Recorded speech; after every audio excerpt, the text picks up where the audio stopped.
Fil-fatt, kien żball li ġiet proposta liġi dwar id-divorzju meta id-divorzju ma kien f'ebda programm elettorali. Din hija diżonestà politika.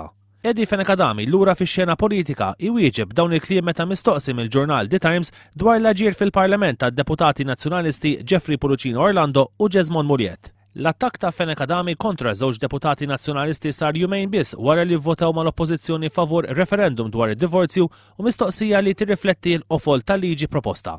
Jeffrey Puluccino Orlando li ressa il-liġi tad-divorzju kien ġie elett fil-Parlament fi żmien it-tmexxija ta' Fenekadami bejn l-1996 u l-2004 u wara taħt Lawrence Gonzi.